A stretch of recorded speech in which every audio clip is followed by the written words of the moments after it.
Hello, guys and gals, and we are back with another book review. We have Dearest, Dinosaur, and it's by Margaret Wilde and Donna Rollins. Now, the copy of the book I have, I got secondhand, so it doesn't have this dust jacket on it. So let's see. I'll find a picture of the copy of the book I have. Right here. This is the copy of the book that I have. And it's a rather big book. I don't know what the exact dimensions of this are, but it's a very good sized book, and it's hardback. This is a book from 1992, I want to say. I can find out because I have the book right here. Let's figure out when this was written. I think I got this from a secondhand store. Okay, let me check the copyright information here under Congress.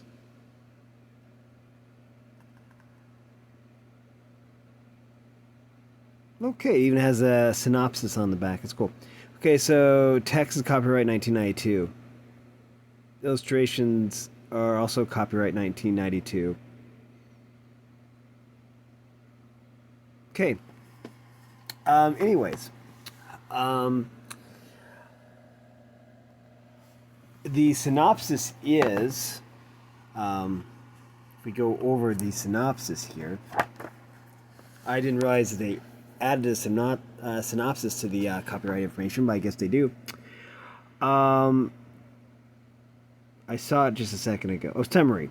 A mother dinosaur speaks to her absent mate, describing how she and her newly hatched babies are staying alive while he hunts for a safer place for them all to live. Now, the book isn't very long. I'm not sure if this has page numbers. Does this have page numbers? It does not. Okay, so I'm not sure exactly how many pages it is. But it's on the shorter end, and it is a picture book. I'm going to use some of the pictures, of course, just for reference and review information, so that should be well within copyright. Right here is a good example of that.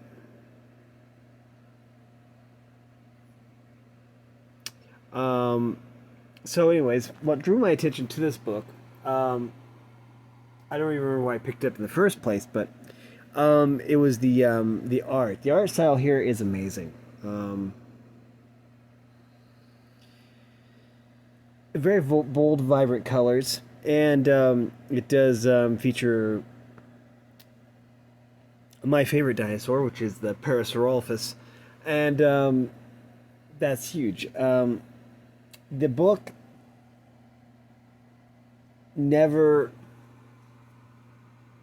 is it implicitly or explicitly mentions what happened to the mate. So it leaves it up to your imagination what happened. You can either assume the worst or you can assume the best. The book doesn't really give you any context clues there. Well, it gives context clues, but doesn't give any definitive answers. We'll put it that way. So you can either choose to, believe that something that he's still alive, or that, well, maybe the inevitable happened. The book doesn't really say. It's a very, very well-written book, though. The book is told in a series of, well, when I wanted to double-check all my information, it said that the book was written as a series of notes. And I would see them more as diary entries, or journal entries than notes. But it's the same story, basically. I mean, it's the same concept, leaving journal entries and leaving notes.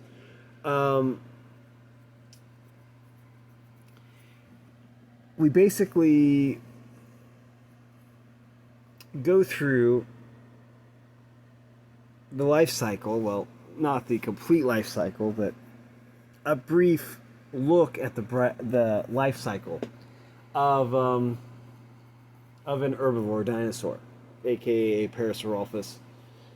Um, so yeah, again, this is a beautifully illustrated book. So shout outs to Donna Rollins for that. Um, Margaret Wilde is also a very gifted author to bring the story to life because the world building is there, along with the vivid pictures. Um, there is a sense of urgency and danger, which is always present. And that is a vital aspect of the book as well.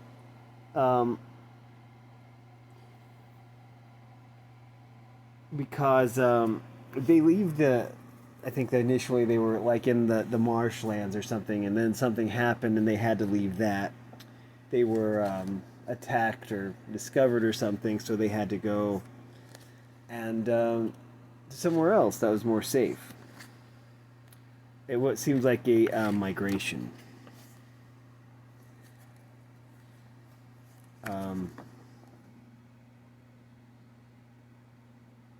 But it does mention other dinosaurs in here as well, and there are pictures of the dinosaurs. It mentions the Tyrannosaurus Rex.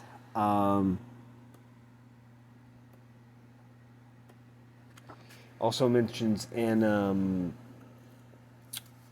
Albertosaurus, I think, or something like that. Yeah, Albertosaurus. I haven't heard of that one before. But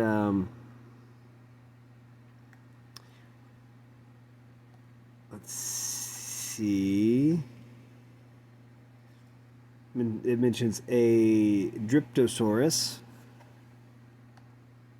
and Almosaurus. But there are pictures of other dinosaurs in here too. Looks like I see Triceratops, I see Brontosaurus, I see Ankylosauruses. All in very well rendered detail, which is amazing.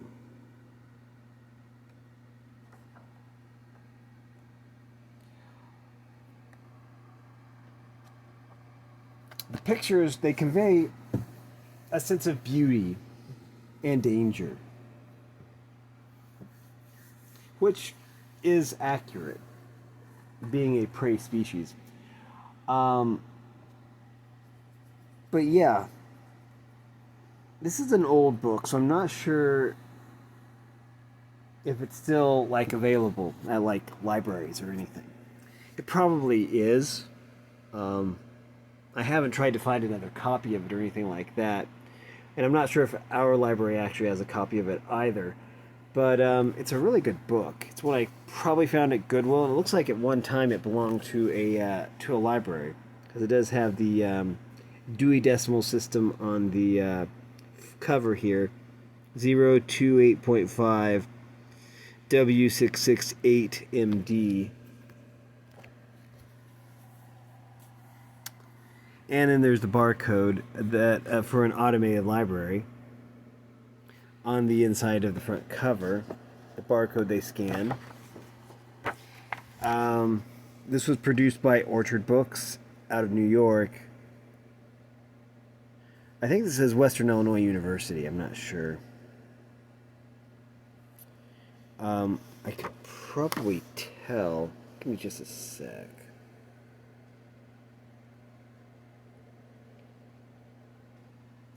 By using my phone's light, I was able to see through the ink that they used to obscure it. This at one time this was a copy that belonged to Western Illinois University, but I believe they discarded it.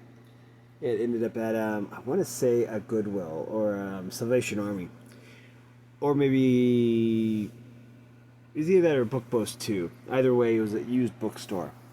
So, yeah, but any references to the original library that this came from were obscured by black ink. So maybe they got another copy, or it just wasn't a popular copy.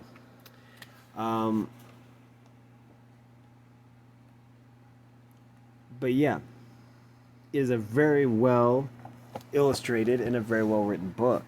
So both Margaret Wilde and Donna Rollins did an amazing job bringing the story to life. Don't really see very many books these days that feature a Parasaurolophus. And so finding this one was a treat, especially as old of a book as this was. I'm not sure if there have been reprints or anything, but maybe there has been. I'm not sure. Again, I'm not sure exactly how you can get your own copy of this book, but it is a good read. Let me check something just real quick. It doesn't seem to be on our library's ebook app, so I don't think it's possible to get through there. But anyways, it is a very good book though, with lovely illustrations and a cute little story.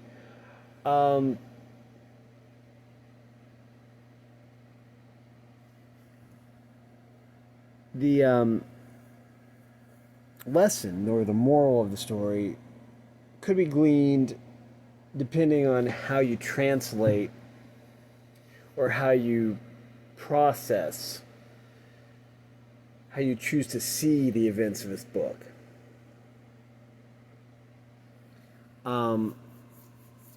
It's just all on perception, which is also kind of an added layer to the brilliance of this book. It all depends on how you perceive it. Whether you choose to be, optimistic or pessimistic, it's going to color your impression or the moral that you get from the story. It's a very well written book, though, and one that I would highly recommend you check out. But that's just my opinion. You could either take my opinion or leave it. Either way is fine. I think that's going to do it for this video. Again, I hope you check this book out. Anyways, that is going to do it for this video, though. Thanks for watching, everyone. You are loved, and have a great day.